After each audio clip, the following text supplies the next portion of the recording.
Começarmos, é preciso explicar os conceitos entre trabalho. Pode ser resumido em atividades para exercer funções, seja simples como moradia ou alimentação, ou complexas como arte ou cultura. Vamos falar de duas divisões sociais no trabalho: a divisão social de sexo e de sociedade etária. Na divisão social de sexo, a função leva em conta o gênero do empregado. Por exemplo, é mais comum ver mulheres na função doméstica do que homens, e homens comandando empresas do que mulheres. Quando você pensa em empresa, automaticamente você pensa que foi criado por um homem. Isso é uma divisão que a própria sociedade faz. Já na divisão social etária, eles levam em conta a idade, como por exemplo os jogadores de futebol. Eles não podem ter uma idade muito avançada porque isso seria o ápice da carreira deles. Divisão social em função da cor ou etnia. Bom, vivemos uma sociedade com racismo estruturado. Nós temos uma divisão em funções distintas. Então, há trabalho para pessoas brancas e há trabalho para pessoas negras. Mas, parênteses, o racismo é estruturado de maneira sutil e a sutileza das formas discriminatórias é violenta. Elas dividem os seres humanos entre trabalho para pessoas negras e trabalho para pessoas brancas. Um exemplo nítido que podemos ver em nossa sociedade é que grande parte dos operários que cumprem o serviço de limpeza em um determinado escritório ou uma determinada empresa, determinada agência, são pessoas de etnia negra. Isso é nítido. Raramente são pessoas brancas. Uma determinada instituição acadêmica, sala de aula, podemos perceber, de 15 professores, 2 ou 3 são negros. O restante, ou grande parte, são professores brancos. O exemplo que podemos ressaltar é o pedreiro.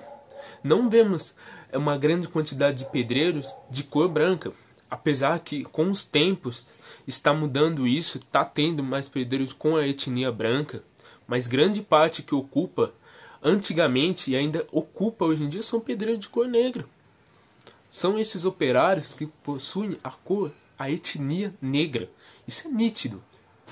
Qualquer âmbito, tanto empresarial, autônomo, público, podemos perceber isso. Isso é nítido. Vale principalmente prestar atenção, se pararmos para refletir. Essa distinção inclemente em nossa sociedade está nítida. Ela é violenta, mas temos que parar com isso. Vale ressaltar, vale observar esses pontos. É de extrema importância. Os autores especializados nesse tema são Karl Marx e Amy Durkheim. Karl Marx abordava as classes sociais, que é basicamente a posição do indivíduo das relações de produção, enquanto Amy Durkheim abordava a solidariedade social, que é a forma como os indivíduos se interrelacionam-se. A divisão social do trabalho é um conceito que refere-se à especialização da realização de tarefas para específicas funções. O objetivo é dinamizar, otimizar e aprimorar a produção na indústria. A divisão favorece a vida em sociedade porque cada pessoa tem seu papel na indústria, que é muito importante e útil nela. A divisão se situa entre homens, mulheres, jovens, adultos e anciãos, em virtude de força física ou necessidade. Isso é necessário para que a indústria possa trabalhar e produzir corretamente. Antigamente, o trabalho era considerado como algo natural. Não havia grandes graus de divisão do trabalho. Era fortemente associado com uma ideia de hereditariedade. A divisão do trabalho que nada mais é do que você dividir o que cada um vai fazer. O trabalho de divisão social está relacionado à maneira que as tarefas são organizadas e divididas no ambiente de trabalho. O objetivo é dinamizar, otimizar e aprimorar a produção da indústria. De forma geral, a divisão do trabalho delimita e define a maneira pela qual os indivíduos dentro de uma sociedade se origem com a finalidade de produzir algo.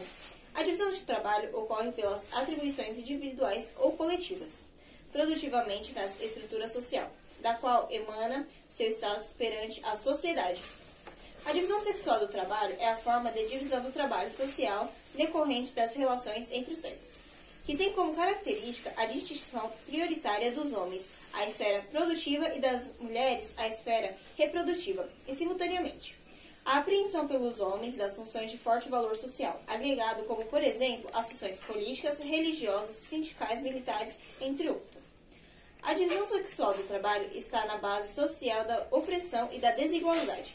Em primeiro lugar, é preciso destacar que ela é histórica, ou seja, foi sendo constituída, não é imutável. mas tem princípios que permanecem, o que modificam desta desigualdade. Daniel Kert, que foi muito importante para sistemizar esse conceito, considerar que há dois princípios organizadores da divisão sexual do trabalho. Um deles é a separação, essa ideia que separa o que é trabalho de mulheres e de homens. Outro é a hierarquia, que considera que o trabalho dos homens vale mais que o das mulheres. Uma das principais justificativas ideológicas para a divisão sexual do trabalho é a naturalidade da desigualdade, que empurra para o biológico, as construções sociais e as práticas de homens e mulheres, ou seja, atribui a essência biológica como parte da natureza, a construção masculina e do feminino. Mas é preciso articular a ideologia, a reprodução simbólica como a essência de uma base material. A divisão sexual do trabalho nas tribos é feita da seguinte forma: por sexo e idade.